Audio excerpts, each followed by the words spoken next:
Most people never think about the voice on the other end of a pilot's radio. But every single flight, every takeoff, every landing, every life in the sky depends on them. And it starts with a test most people fail. Before you touch a single plane, you sit in a room and take an exam designed to filter out almost everyone. It measures how many things your brain can track at once, how fast you react, whether you crack under pressure. Most people don't make the cut. If you pass, you're sent to the FAA Academy. Months of classroom training, learning the rules, the phrasing, the airspace. Then they put you in front of a simulator and the planes start coming. At first it's overwhelming. A dozen aircraft on the screen, all moving, all talking, all depending on you. Wash out here and the dream ends. Make it through and you finally earn the certification that lets you sit in a real tower. The first time you step into a control tower, the whole airport is spread out below you through the glass. Planes taxiing, taking off, landing, and now you're the one who tells them when. At first, a supervisor watches every word you say. 2 planes on approach, and your heart is pounding. You speak into the mic, guiding metal tubes full of people onto the ground, one after another. And then it happens, 2 aircraft too close on the same runway, and you have seconds to react. You key the mic and wave one off at the last moment. Disaster, avoided by 3 words and a steady voice. When the moment passes, you finally breathe. This is the job. Now you're a tower controller and the pay starts around $70,000 a year, but it climbs fast. Master the tower, and there's a harder room waiting. They move you to the radar. This is TRACON, approach control, a dark room lit only by glowing screens. No windows, no planes to see, just blips, each one 100 people, and you're stacking them into a single airport from every direction.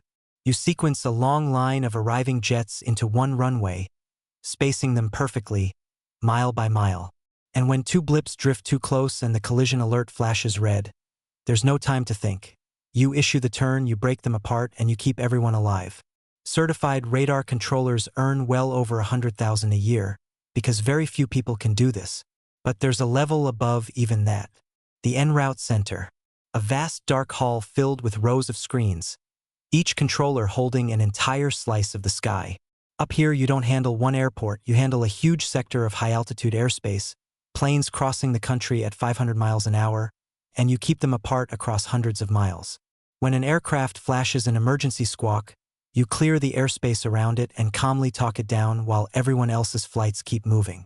And when a massive storm lights up your screen in red and every plane needs a new route at once, you reroute an entire sky in real time. The best en route controllers earn $130,000 to over $150,000 a year, and every dollar is paid in stress. Because this is the part nobody talks about. The pressure never really turns off. 12 planes in the air, and if you lose focus for 5 seconds, people die.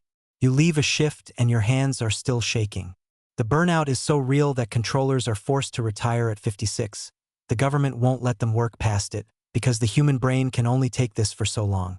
Put in the years and survive it, and you move behind the scenes. Now you're the one supervising, standing behind the younger controllers, ready to jump in the second one of them freezes. You train the new class at the simulators, watching them struggle exactly like you once did. And when the unthinkable happens, when every radar screen in the room suddenly goes black, you're the one who stays calm, switches to paper strips and backup procedures, and keeps hundreds of planes safely apart until the system comes back to life. Rise higher and you run the floor itself. The shift supervisor oversees every controller, every sector, every emergency, and makes the calls no one else can. Supervisors and managers clear $140,000 to well over $180,000 a year, and in the biggest facilities, more. You lead the briefings. You answer for everything that happens in your airspace. And through all of it, the clock is always ticking toward that forced retirement. A career with a hard ending built into it from the start. When the day comes, you watch a new class of nervous trainees take their seats at the simulators. Sure, they'll never make it, exactly like you once were. Trainee, tower, approach, center, supervisor.